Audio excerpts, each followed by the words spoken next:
शाळेला सुट्टी असल्याने घरच्यांना हातभार लागावा म्हणून हर्षल चौधरी वय 14 म्हशी चरवण्यासाठी गेला होता. उन्हापासून दिलासा मिळावा म्हणून मुर्दापूर धरणाच्या पाण्यात पोहण्यासाठी म्हणून हर्षल धरणात उतरला, पण पोहताना हर्षलचा बुडून मृत्यू झाल्याची घटना घडली आहे. 5 बहिणींचा एकुलता एक भाऊ हिरावला गेल्याने कुटुंबावर दुःखाचा डोंगर कोसळलाय.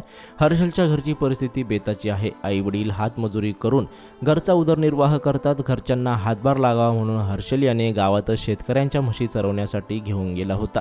सध्या उन्हाचा पारा हा 46 अंशाच्या वर असल्याने उन्हापासून दिलासा मिळावा म्हणून हर्षल हा धरणाच्या पाण्यात पोहण्यासाठी उतरला. मात्र त्या ठिकाणी पाण्याच्या खोलीचा अंदाज न आल्याने त्याचा पाणी गेल्याने पाण्यात बुडून मृत्यू झाला आहे. नशिराबाद येथे राहणाऱ्या हर्षल चौधरी याने नुकताच इयत्ता 8वीची परीक्षा दिली होती. तो गावातील इंग्लिश मीडियम स्कूलमध्ये शिकत होता. हर्षलचे आई वडील हातमजुरी करून कुटुंबाचा उदरनिर्वाह करतात. शनिवारी हर्षल हा गावातील काही जणांच्या म्हशी घेऊन त्या चरण्यासाठी गावाजवळ असलेल्या मुर्दापूर धरणाच्या परिसरात गेला होता. तळपत्या उन्हामुळे अंगाची लाही होत असल्याने तो अंघोळ करण्यासाठी धरणाच्या पाण्यात उतरला. मात्र त्याला धरणाच्या खोलीचा अंदाज न आल्याने काही मिनिटांत त्याच्या नाकातोंडात पाणी जाऊन तो पाण्यात बुडाला. हर्षल पाण्यात बुडत असल्याचे दिसताच ग्रामस्थांनी त्या ठिकाणी धाव घेतली आणि हर्षलला पाण्यातून बाहेर काढले.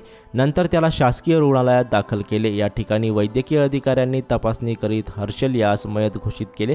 या प्रकरणी पोलीस ठाण्यात आकस्मिक मृत्यूची नोंद करण्यात आली आहे. मृतक हर्षलच्या पश्चात आई वडील 5 बहिणी असा परिवार आहे. मयत हर्षल चौधरीच्या घरची परिस्थिती अत्यंत बिकट आहे. तसेच शाळेला सुट्टी असल्यामुळे तो गावातील काही जणांचे गुरं घेऊन चरवण्यासाठी नेत होता. शनिवारी देखील तो गुरं चरवण्यासाठी मुर्दापूर धरणाजवळ गेला असता ही दुर्दैवी घटना घडली आहे. एकुलता एक मुलगा आणि 5 बहिणींचा हा एकुलता एक लाडका भाऊ हिरावला गेल्याने कुटुंबावर दुःखाचा डोंगर कोसळलाय.